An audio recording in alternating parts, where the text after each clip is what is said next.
On Draenor, old rivals sought to bring Azeroth to its knees. Alex Afrasiabi, Creative Director, World of Warcraft. Allan Breck, Executive Producer, World of Warcraft.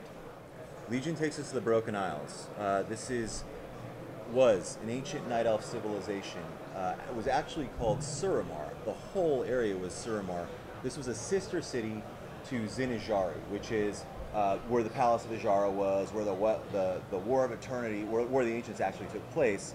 And during the Sundering, Suramar was blown to smithereens. So this entire continent was basically just destroyed, wrecked out.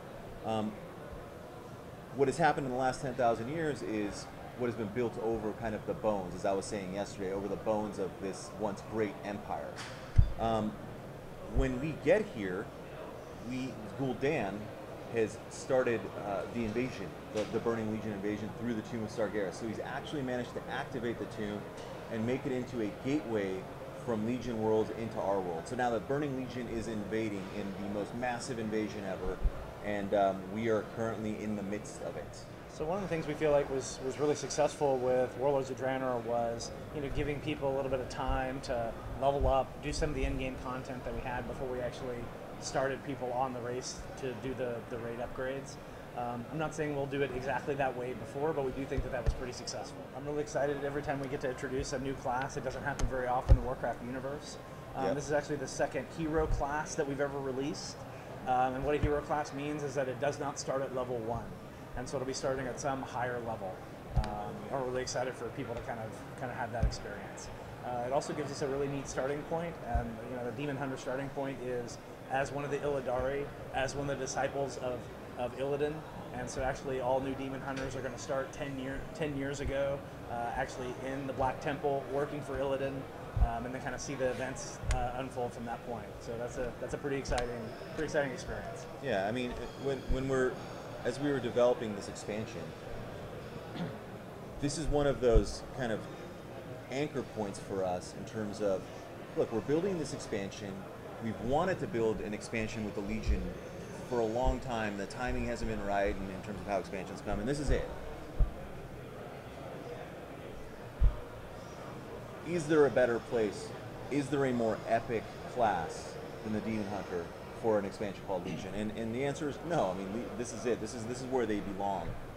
They're integral to the story of the expansion, and integral to Illidan's story as well. So we're going to go through a lot of really cool events and fantasy that really couldn't happen without the class.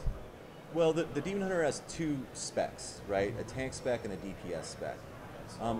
Really, we revolve around agility and speed for the Demon Hunter. That's kind of their kit. So even the tank spec revolves around being able to get in and out of combat really quickly. But with that said, we also are moving around the fantasy of demons and demon huntery abilities like metamorphosis and fel. So a lot of that plays into everything the demon hunters do and touch. We feel like this is the choice of a raid leader to bring in who they want and what they want. I don't know if, because again, you get to the point of like, well, the demon hunter is clearly better than every other DPS class. That means every raid has to have one, right? Not a good decision. We don't want to go down that path. No. We want to absolutely make the Demon Hunter a competitive melee class and an absolutely competitive tank that you can look at them and go, hey, you know what?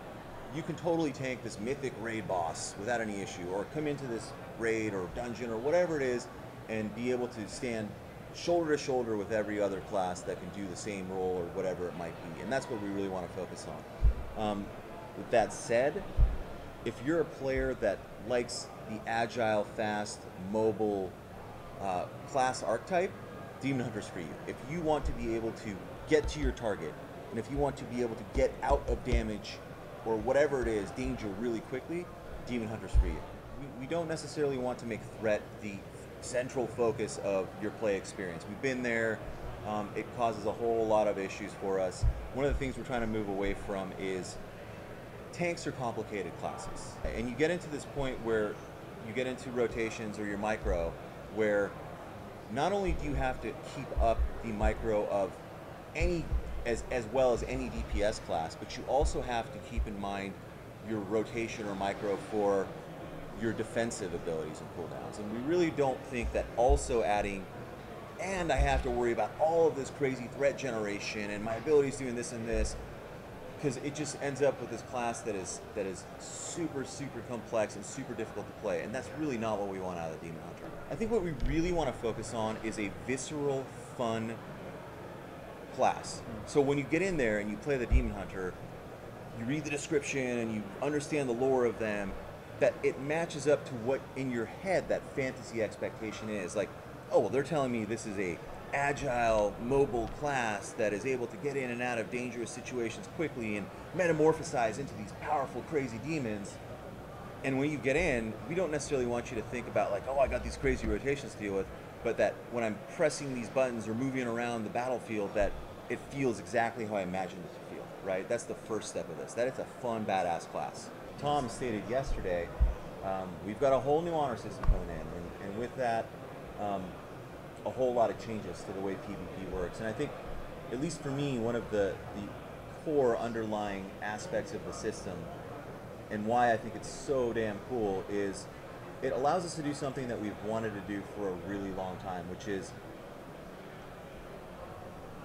not necessarily have to worry about the balance between PvE and PvP. And we're doing that through the new talent system, right? So this will allow us to give you powerful PvP abilities that aren't going to have some massive swing in balance for PvE. And vice versa, like there's not going to be crazy PvE things that you're going to feel compelled to have to use in PvP. It's going to make PvPers feel powerful, distinct, and it will actually play into the progression of the new honor system, and also so you get that sense of I'm getting stronger as I'm getting higher in my PvP level. So I think that's one aspect of it that I find fantastic. Yeah, talent system is I think the thing I'm most excited about that. We've talked about doing that for years and haven't done it, and I've tried to kind of keep all the PvE abilities kind of work on, or all the abilities both kind of a type of gameplay agnostic.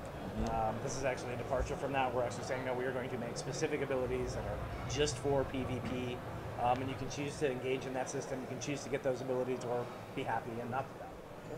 Yeah, so the class overhauls is something that I think we're very excited about. It's a key feature where we're kind of centralizing a lot of the class mechanics and have a lot of class focus from a kitting standpoint.